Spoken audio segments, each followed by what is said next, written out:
নমস্কার বন্ধুরা, সোমা কিচেন বাংলায় আপনাদের সবাইকে স্বাগত। আশা করছি আপনারা সবাই খুব ভালো আছেন। আজ আমি শেয়ার করতে চলেছি মিষ্টির দোকানের মতো পারফেক্ট পান্তুয়া। পান্তুয়া ও গোলাপজাম একই রকম দেখতে হলেও খেতে কিন্তু আলাদা। ঠিকঠাক উপকরণে ও সঠিক পদ্ধতি মেনে আজ আমি পান্তুয়ার রেসিপি আপনাদের কাছে শেয়ার করব। আপনারা খুব সহজেই বানিয়ে নিতে পারবেন। তার জন্য সম্পূর্ণ ভিডিওটি দেখতে হবে। আমার নতুন বন্ধুদের কাছে অনুরোধ, আমার চ্যানেলটিকে সাবস্ক্রাইব করার জন্য, আর ফেসবুক বন্ধুরা আমার পেজটিকে ফলো করবেন। চলুন দেখে নেওয়া যাক রেসিপিটা। পান্তুয়া তৈরির জন্য এখানে আমি ছানা আগে থাকতে কাটিয়ে নিয়েছি। এর আগের মিষ্টির ভিডিওতে আমার কিভাবে দুধ থেকে ছানা কাটাতে হয় দেখানো আছে, আপনারা প্লিজ তা থেকে দেখে নেবেন ছানা কাটানো। এখন আমি এখানে 300 গ্রাম ছানা নিয়ে নিয়েছিলাম। ছানার মধ্যে 125 গ্রাম খোয়া ক্ষীর গ্রেট করে দিয়ে দিলাম। এখন এর মধ্যে দেব 3 চামচ ময়দা আর দেব 2 চামচ অ্যারারুট।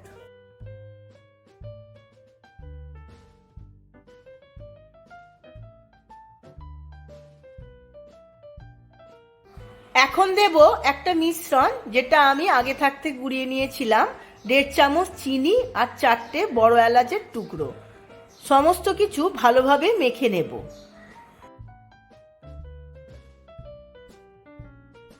সমস্ত মিশ্রণগুলো ছানার সাথে ভালোভাবে মেখে নিতে হবে। ছানাটা মাখতে মাখতে আমি 4 চামচের হাফ চামচ খাবার সোডা নিয়ে নিয়েছিলাম। অল্প একটু জল দিয়ে ভালোভাবে খাবার সোডাটা গুলে নেব, কেননা খাবার সোডাটা যদি না ভালোভাবে গোলা হয় জায়গায় জায়গায় ডালা হয়ে থাকবে, সমস্ত ছানার মধ্যে ভালোভাবে মিশবে না।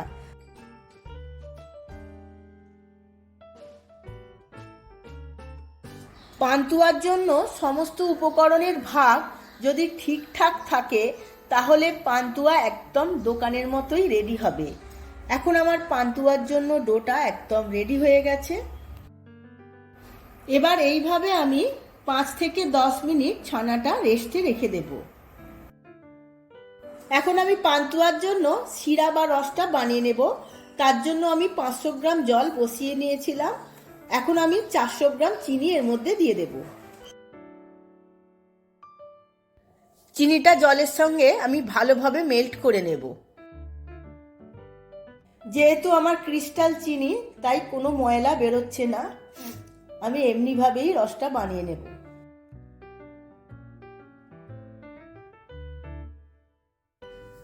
চিনিটা সমস্ত মেল্ট হয়ে গেছে।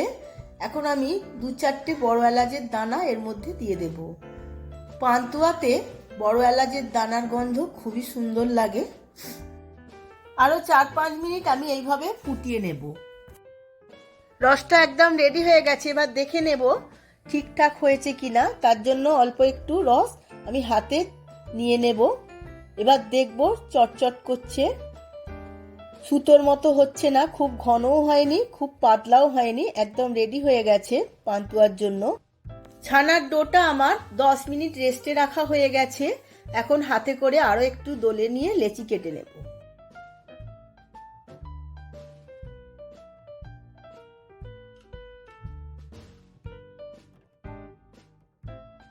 সমস্ত লেচি কাটা হয়ে গেছে। এখন আমি একটা লেচি নিয়ে এর মধ্যে নকুলদানা দিয়ে সমস্ত এক জায়গায় মুড়িয়ে দিয়ে গোল করে নেব। এমনভাবে গোল করতে হবে যেন গায়ের মধ্যে কোনো ফাটা না থাকে, না হলে ভাজার সময় ফেটে যেতে পারে।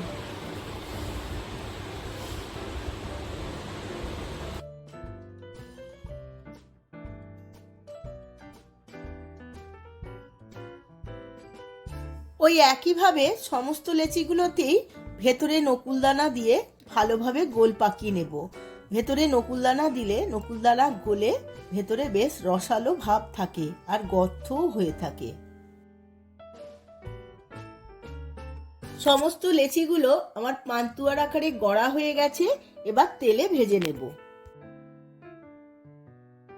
এখানে আমি বেশ অনেকটা পরিমাণে তেল নিয়ে নিয়েছি কড়াতে। এর মধ্যে 2 চামচ ভালো ঘি দিয়ে দেব, যাতে পান্তুয়ায় খুব সুন্দর একটা গন্ধ আসে। তেলটা বেশ ভালোভাবে গরম হয়ে গেছে। এখন আমি পান্তুয়ার লেচিগুলো একটা একটা করে এর মধ্যে দিয়ে দেব।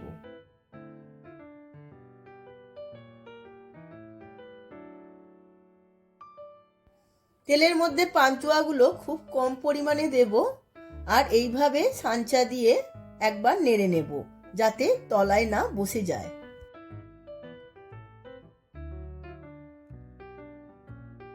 এই সময় গ্যাসের ফ্লেমটা লো টু মিডিয়াম রাখতে হবে, আর সাঞ্চা দিয়ে সমানে নেড়ে যেতে হবে, কেন নিচে একরকম কালার ওপরে একরকম কালার হয়ে যাবে। সমানে নেড়ে গেলে সমস্ত পান্তুয়ার রং একই রকম হবে। দেখুন বন্ধুরা, খুব সুন্দর একটা কালার এসেছে, একদম পান্তুয়ার কালার। যেমন পান্তুয়ার কালার হয় তেমনই এসেছে। আরও একটু ভেজে নেব। পান্তুয়াগুলো ভাজা হয়ে গেছে, এবার তুলে নেব। তুলে একদম ডাইরেক্ট রসের মধ্যে দিয়ে দেব। এই সময় রসটাও বেশ গরম আছে, গরম থাকতেই হবে। পান্তুয়ার গরম আর রসের গরম মিলিয়ে তবেই রসটা ভালোভাবে ঢুকবে।